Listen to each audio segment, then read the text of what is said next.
SB 7048, on education, by education pre-K through 12. Senator Simon, you are recognized to explain the bill. Thank you, Mr. Chair. This legislature successfully passed one of the nation's largest expansion of school choice last year, aimed at empowering parents to choose education that suits their students' needs. Despite benefiting hundreds of thousands of students, this bill addresses feedback we've received from parents, private schools, and scholarship funding organizations. This bill removes age limitations for 3- and 4-year-old students with disabilities and allows military families to qualify based on permanent change of station orders. Increases the number of students with disabilities that may receive the scholarship, requires SFOs to report performance metrics and solicit feedback from stakeholders, requires the Center for Students with Unique Abilities to consult with FESUA scholarship parents to develop and revise the purchasing guidelines for the scholarship funds, repeals the scholarship funding portion of the HOPE scholarship program but maintains the program, requires that scholarship funds for instructional materials under the FES, EO, and FTC program, any equipment any equipment used as instructional material may only be purchased for subjects in language arts, reading, mathematics, social studies, and science. It establishes a separate application to renewal deadlines for scholarship programs so that renewals can be funded earlier. Applications received after the deadline will be considered for funding the next school year. Requires the SFOs to make payments for full-time tuition and fees within 7 business days of approval by the parents and the school. That is the bill, Mr. Chair. Are there questions on the bill? Are there any appearance forms on the bill? William Maddox, James Madison Institute, speaking for and against. Thank you, Mr. Chair. On behalf of the James Madison Institute, we just want to acknowledge up front first that we appreciate the visionary leadership that this committee and that the entire legislature has shown in years past on school choice. Thanks to your leadership, Florida has been ranked #1 in education freedom by the Heritage Foundation and a number of other institutions, and we hope to stay there.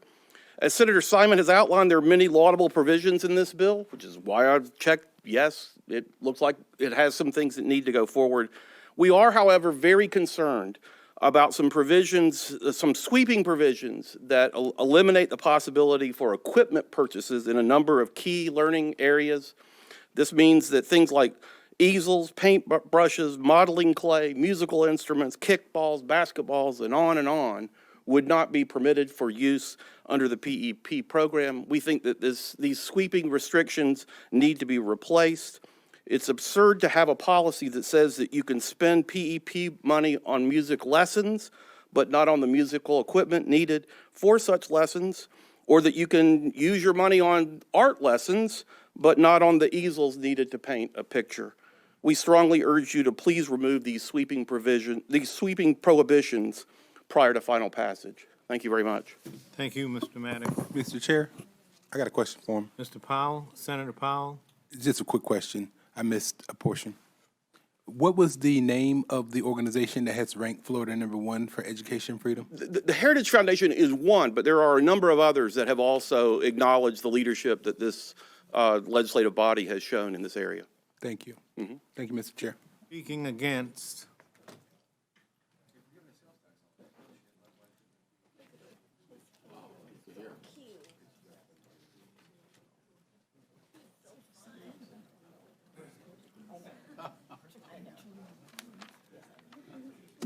Good morning. I am more than a little nervous to speak. This is not my forte. My name is Patricia Huff. I am a homeschool mom to 7 beautiful children. This is 5 of them. The other 2 are at the Team Pack program, so you might have passed them in the hallways this week. I am a certified teacher here in Florida. I taught for Orange County until we decided to homeschool our own children, and it's been an amazing experience. This year, we accepted the PEP scholarship for 6 of them, so this is the only guy that doesn't receive PEP this year, and it has been a huge blessing for our family. My 17-year-old son that is doing Team Pact this week, he's an innovator. He is constantly taking things apart. He's constantly fixing things. I just call him a tinkerer. He's constantly tinkering with something. He has been hired by friends and family to fix things, anything from a little tiny cuckoo clock that was an antique that a friend couldn't get to work anymore, and her dad had brought it back from Germany when he was over there in World War II, to lawnmowers and everything in between. This year, because of the PEP scholarship, we were able to purchase him a robot that he has been able to do just all sorts of neat stuff with. And that's just been a huge blessing.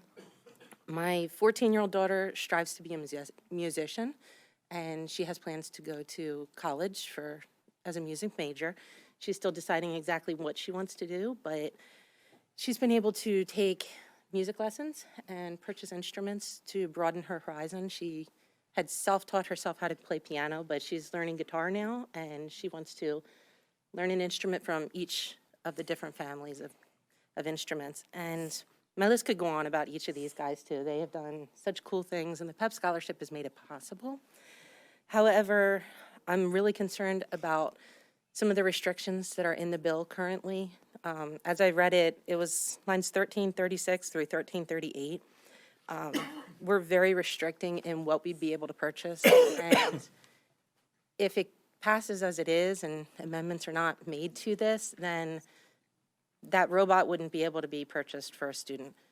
Instruments wouldn't be able to be purchased. Basketballs, this guy right here is very into basketball. We were able to purchase him a new basketball hoop. Ours was 10 years old this year and was just, the rim was bent. It wasn't working anymore. It's been through a lot of hurricanes in Central Florida. So we were able to get him a new basketball hoop. It was a reasonably priced. We didn't spend extravagant amounts of money, but he was able to get a basketball hoop and basketballs. We've been able to purchase art supplies for these two girls and all sorts of STEM stuff for him. And that's not going to be possible if the bill goes through as it is. We'll still be able to take the classes, but we won't be able to purchase the equipment and the supplies that we need for the classes. So for families like mine that, financially, we just can't afford it otherwise, it's been a huge blessing to be able to do this. I hope that we don't lose that in the future. Any questions? Thank you very much. Leader Book? Thank you so much, Mr. Chair. I just want to know, A, how cool is that mohawk? How do you get it to stick up? And what instruments are you learning? Are you learning any instruments? No, not yet. I suggest electric guitar. Thank you. Thank you, and I'm sorry, they're a bit rambunctious this morning. We left Orlando at 5:30 this morning, so they've been in the car all day. Thank you, guys. Thank you. That's not rambunctious at all. Crystal Crawford, speaking against. Hi. Thank you for the opportunity to speak. My name is Crystal Crawford. I'm a mom of 4. We have been homeschooling for over 7 years, and as of this year, 3 of our kids, ages 13, 10, and 9, are on the PEP scholarship. PEP has been a massive blessing for our family this year. We have a very limited income, and because of PEP, we've been able to provide resources and opportunities for our children this year that we never have before. There's been a lot of discussion about how the restriction on instructional materials in SB 7048 does not limit access to classes or lessons, only the equipment for electives. And this restriction may seem like a small thing to some, but I would just like to briefly explain why this restriction, like the mom before me said, would be a major detriment to my family and to other families like ours on PEP. Our family doesn't really utilize a lot of outside classes and lessons. For us, one of the biggest benefits this year has been the access to the exact equipment that is about to be restricted by this bill. For example, my 9-year-old son is a very kinesthetic learner. He needs movement. I recently purchased a balance trainer in Step Up's My Scholarshop. It's kind of like a half-circle yoga ball that they can sit or stand on.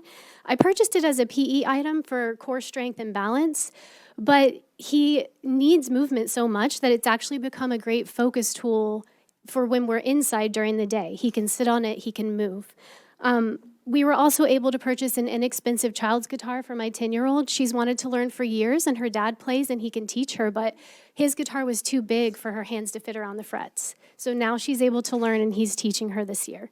My son has fallen in love with the harmonica we purchased him, and he's learning to read harmonica tabs and pick out tunes. And my daughter, we were gifted a keyboard by my sister, and because of the scholarship, I was able to purchase a cardboard fold-out thing that overlays on the keys that shows her how to find the notes on the staff on the keys, and so she's teaching herself piano using tools like that. I purchased a couple of bookshelves and a beanbag and set up a simple reading corner for the kids. And now I find my 9-year-old son choosing to read. I just find him sitting there on the beanbag pulling books off the shelf, whereas before he would complain when I asked him to read. Basic classroom furnishings like these, along with desks and basic school supplies, are all under instructional materials and Step Up's purchasing guide. But since they're equipment that doesn't tie to a core subject area, they would be restricted by this bill. All of these resources have my kids thriving this year, and I could give many more examples. And they're pursuing their talents and interests in ways they weren't able to before. As a single income family with 3 school-age kids, these purchases are not necessarily that expensive individually, but they add up very quickly, and PEP has made these things possible for our family this year, so I'm very grateful.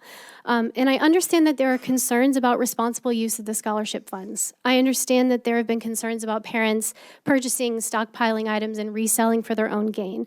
But many of these concerns are already addressed by the purchasing guide itself, at least for families using Step Up for Students as their SFO.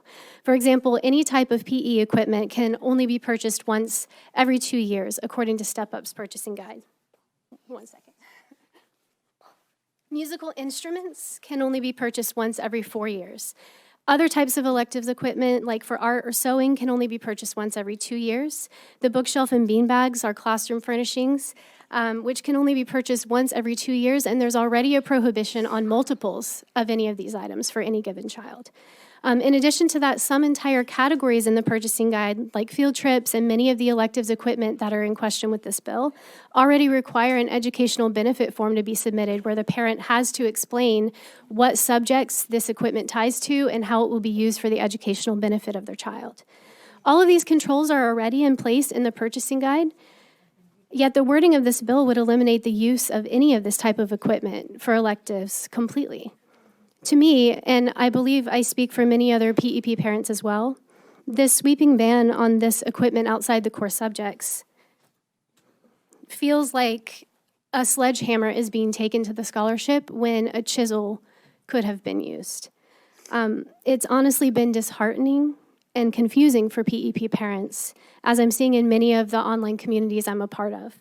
And we've been voicing our concerns to our representatives and to committees for weeks, but we feel as though we aren't being heard. I believe the majority of PEP families are using the funds responsibly. We're just trying our best to meet our children's unique gifts and talents and needs and interests and to provide them a well-rounded education. If this sweeping restriction goes through because of a few who have done otherwise, it's our children who will lose opportunities because of it. But I still have hope this can be changed. Please reconsider the restriction on instructional materials in this bill as worded. Please find a way to address the spending concerns that will not unduly restrict legitimate educational purchases for PEP students. Thank you for your time. Thank you for making the sacrifice to come here and advocate. All of you who give testimony today, give voice and passion to what's otherwise black and white letters on a piece of paper. And you are being heard. Thank you. Brenda Dickinson, speaking against, representing the Home Education Foundation. Thank you for the opportunity to speak. I'm Brenda Dickinson. I am the lobbyist for the Home Education Foundation. I've been lobbying for school choice since 1985. The first school choice program was home education, and there were all kinds of fears about what was going to happen in home education. But you know what? They didn't come to pass. And so I would like to also mark for on my speaker's card, because I didn't know you could mark for and against. There are some great things in this bill, and I would hate to see this bill die.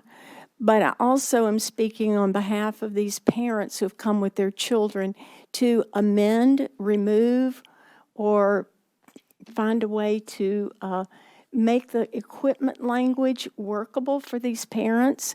I think this is really sweeping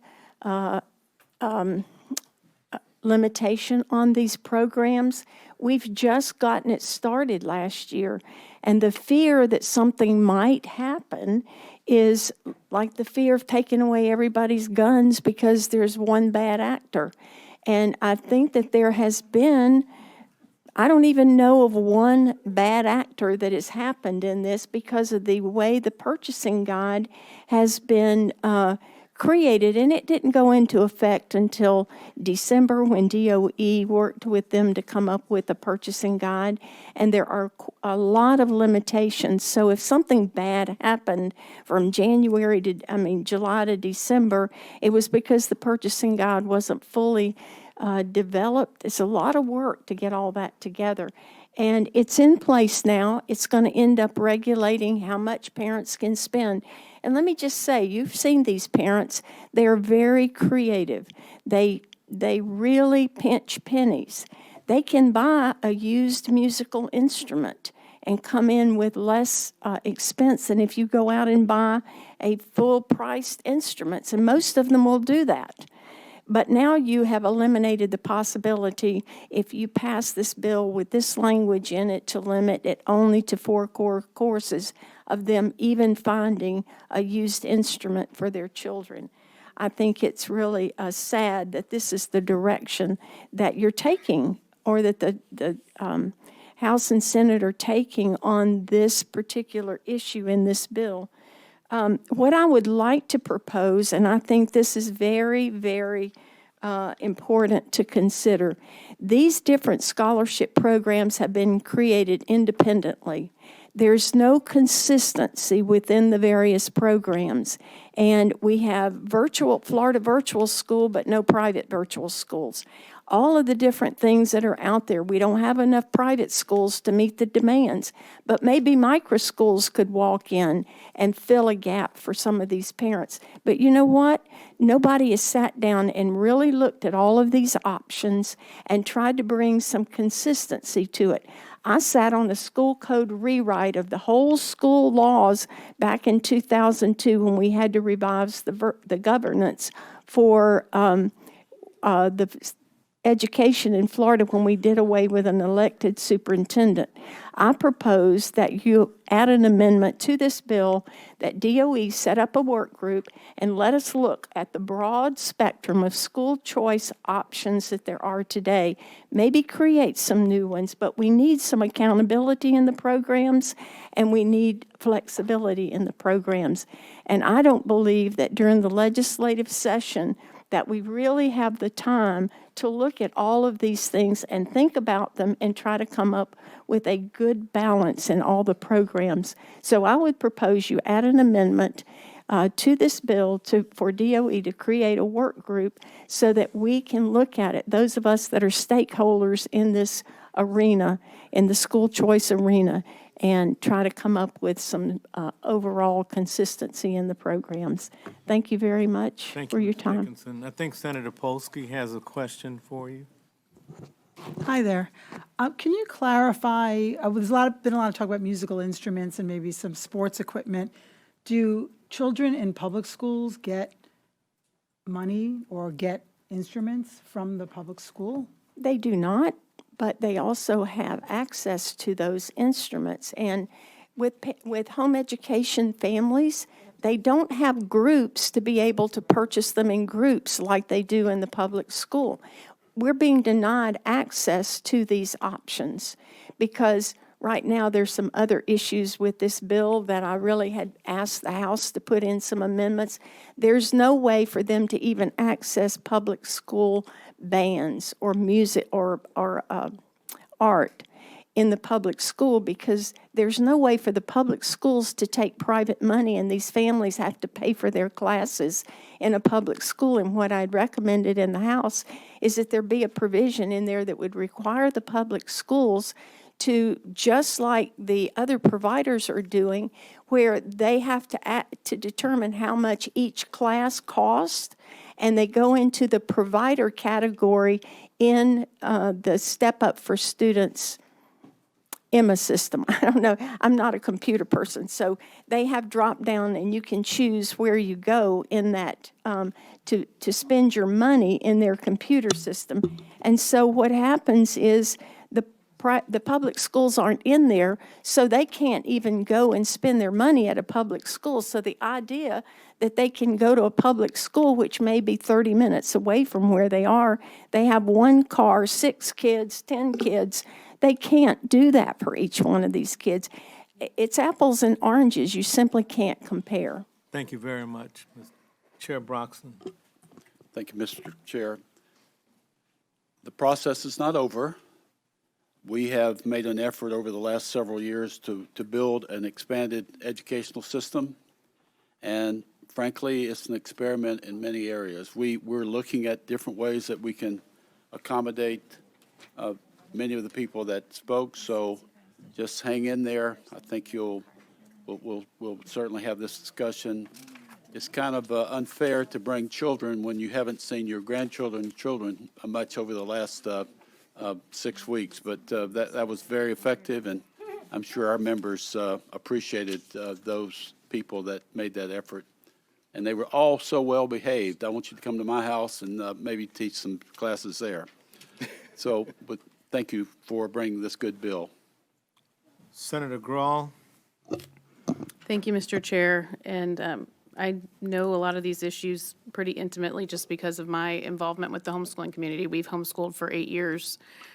I was very involved in the conversations last year about some concerns that we had about blending the traditional homeschool statute with the PEP statute. And I think that because our homeschool families have worked for decades to gain the credibility that they have in this state, there was concern about what a new program that offers dollars to homeschooling families might do to that credibility. I mean, those were all legitimate concerns. I've seen a lot of creative requests made this year about how the money could be spent. And I agree, we shouldn't, for a couple bad actors, throw out the entire program. I advocated last year that the amount to actually be half of what it is. And I'm sure that I'll get lots of people that are upset with me about that. So as not to incentivize homeschooling for the wrong reason. And I think that that's the place where we are right now that is, and the reason it's important that we do something right now is because we're about to expand with potentially another 40,000 students in this program. The year after that, another 40,000 students. And so while changes are difficult and should not be considered permanent, I think if we don't draw some lines before the program is too big, we have a really difficult time kind of pulling back. And I think that there are some things that are just inherently in a home. I struggle with the art and the music and things like that. I do, but I don't know that all the musical instruments are also available just in every public school around the state either for that child to own. So I think that there is work. I appreciate the comments about a potential work group because I think there's a lot of work to do here. It is an experiment, Mr. Chair. It has been an experiment, and it's one in which there's a natural tension, and I think that that's normal. But we shouldn't be furnishing the kitchen equipment for a home that exists already. We shouldn't be furnishing a dining room table because that's what's used as, where the kids, and I understand that every family is different. But frankly, the fact that you are a homeschooling family means that you don't have the same facilities costs. I know there are a lot of costs that come with homeschooling. But if we're not careful, we are, and I think, and if we don't figure out a way to hold the bad actor more accountable, and I think that that's where I would appreciate the creativity from the parents who have shared your feelings at this meeting and at others. How do we do that? How do we hold the bad actor accountable without kind of taking from everybody in the program and that flexibility, because when we start to really have that conversation, usually it's criminal penalties and fines, or, you know, I mean, it's just, and that's where it gets really complicated in our role as the, in making sure that we're good stewards of the taxpayer dollars. And so for that reason, I'll be supporting the bill today, but open to continued conversations on how we get this right, especially as we see a lot of families deciding how to move into this beautiful education model of having your children with you and guiding them. And so thank you, Senator Simon, for your work. Thank you, Senator Grall. Yes, Senator Harrell. Thank you very much, Mr. Chairman. And I just want to echo a little bit of what Senator Grall had to say, but in particular, I want to emphasize the need for more involvement in a work group. I think this needs to happen. I would highly recommend that you put that within your bill as it moves to the floor so that we can, and name specific entities to be within that. Perhaps we certainly need parents involved in it, but we also need virtual schools involved in it. The aspect of additional availability of virtual schooling is it can be very, very positive. But also, we need to look at the bad actors. Obviously, there's been bad actors. This legislation wouldn't be here if we didn't have some bad actors already taking advantage. So I think there needs to be parameters around how much you can spend on what and how that is bought through what agency, or establish a whole system. This needs, it's an experiment. We're going into a new direction. So I think that work group really will be essential in helping us establish some of the guidelines and guardrails that need to happen around this. And, we're still in the process. It has to move to the floor. So I'm assuming or hoping that there will be continued work on this and perhaps some additions to it. And with that, I will support the bill today. Is there any further debate on the bill? If not, Senator Simon, you're recognized to close on the bill. Thank you, Mr. Chair, and thank you for all of the folks, the stakeholders that showed up here today, families that you brought your family with you. I know that's not very easy to jump on the road and drive to Tallahassee with 3 and 4 and 5 kids, and I'm definitely sympathetic to what the asks are from these parents. Last year, when we ran our choice bill and we got that passed, we knew it was going to be a grand experiment. And over the next several years, I am sure that we will be coming back here to talk about ways that we can fix issues, expand issues, because the landscape of education continues to shift, and we need to do what we've always done here in the state of Florida and continue to lead on those shifting climates in our education system with our choice programs. And so it's not lost on me some of the concerns that the families are coming up and expressing. I will continue to work on this issue with our counterparts over in the House to find a landing spot. And sometimes that landing spot can happen quickly, and sometimes it takes a little while to make that happen. But I will commit to you this: I won't give up on getting those tough things done and representing those families. Unfortunately, oftentimes the bad actors, the abuse leads to restriction. And so, as Senator Grall mentioned, if we don't start tightening down the screws with a program of this size and at this juncture in our choice movement, then we may lose control altogether. And so this is just the first iteration of those fixes.